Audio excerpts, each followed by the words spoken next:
The Coronation Street to reveal prime suspect for Lauren Blackmail. Joyride that sparked a storm.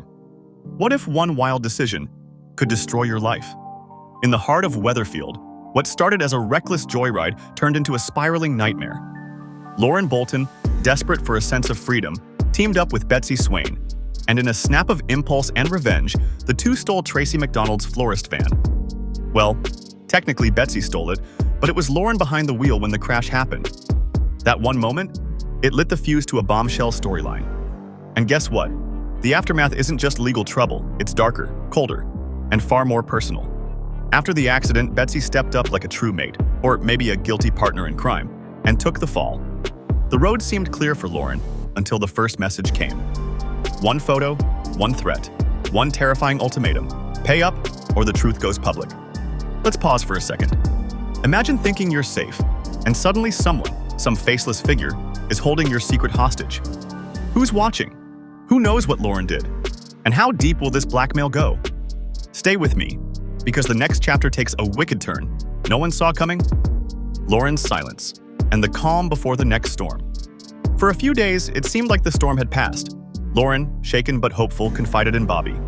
No more messages had come through. No threats, no photos, just silence. And you know how silence can be the loudest sound of all? That's exactly where Lauren found herself, caught between relief and rising dread. In her mind, the blackmailer could be anywhere. Watching, waiting, planning the next move. So what do you do when you're trapped in that kind of paranoia? You try to live. You pretend to move on. That's when Lauren made a decision. She'd focus on something normal, something solid, like finding a flat and rebuilding her life. But here's where things get real, and a little bit ironic. She turns down Bobby's offer to come along, claiming she wants independence. Maybe she just wanted space, or maybe she didn't trust him. Can you blame her? Pattern interrupt. Have you ever tried apartment hunting when you're broke, stressed, and possibly being stalked by a blackmailer? Yeah, not exactly the TikTok dream of adulting. Prices are sky high. Lauren's face? Just pure shock. Suddenly, she's hit by the reality of life after scandal. No money, no stability, and nowhere to hide. So what does she do next? She decides it's time to hustle, and that decision sets her on a path straight into the lion's den. Stick around. Bye. In the next point, someone unexpected steps in to help, but it might come at a cost. Adi's help. A glimmer of hope, or a distraction from the real danger? When it seemed like Lauren was teetering on the edge, fate, or should we say Adi, stepped in.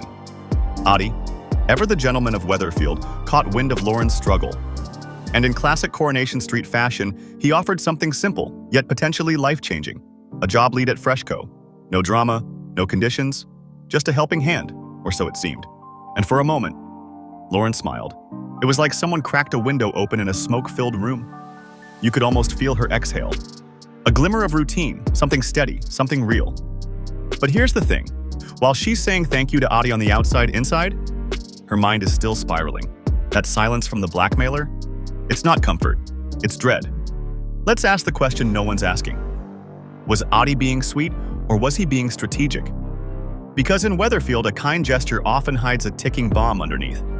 And just as Lauren starts believing things are getting better, bam! Another message arrives. Only this time, it's not just a threat, it's a demand. Cold, clear, ruthless. $200 or that photo goes straight to the police. This isn't just about shame now, it's legal, it's criminal. And Lauren, she's completely out of her depth. Coming up next, in her panic, Lauren reaches out to someone she shouldn't, and everything starts to unravel. The blackmail turns brutal, and Betsy enters the game again.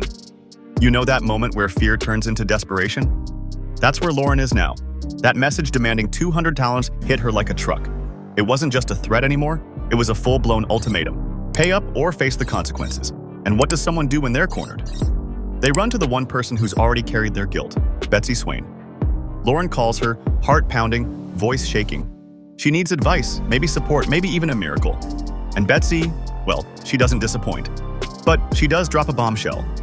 Pattern interrupt moment.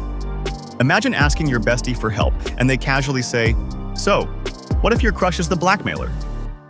Yeah, that happened. Because Betsy, she has a theory. A wild one that makes your skin crawl.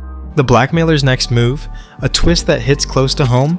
Lauren can feel the weight of every decision she makes, and with every passing day, the blackmail's grip tightens, pulling her deeper into a web of fear and uncertainty.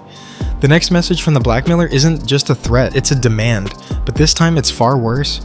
They want personal information, details about her life, where she goes, what she's doing, things only someone close to her would know. It's chilling.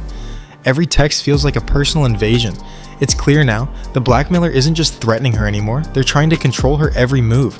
But the message isn't just about intimidation, it's about making a move, one that Lauren didn't see coming. The blackmailer threatens to send more than just the photo to the police. They've got something worse, and if Lauren doesn't act fast, the blackmail will go from bad to catastrophic. Suddenly, Lauren realizes, this is bigger than her mistake with the van. The blackmailer isn't just after money, they want her humiliated. Pattern interrupt moment. Ever feel like something you've done is spiraling out of control, only to realize it was never really about you? And just when Lauren thinks she can't take anymore, she's hit with a final warning. Fail to pay up and her world won't just fall apart, it'll shatter into pieces. Next, Lauren makes a risky move to take control, but will it work or just make things worse? Lauren's risky move, a desperate gamble. With the blackmail spiraling out of control, Lauren has only one option left: take a massive gamble. She's reached the end of her rope and the only way out is to turn the tables on the blackmailer. But it's a risky move, one that could either give her back control or send everything crashing down. Instead of giving in to the demands for money or personal details, Lauren does something bold. She confronts the blackmailer directly. She sends a message, not one of fear, but one of defiance. I know what you're doing. Stop now or I'll go to the police. It's a challenge, a shot in the dark, but Lauren knows she's got nothing left to lose. The clock is ticking and she's racing against time, but she's also outsmarting the blackmailer, at least for the moment. Pattern interrupt. Ever been pushed so far that you started doing things you'd never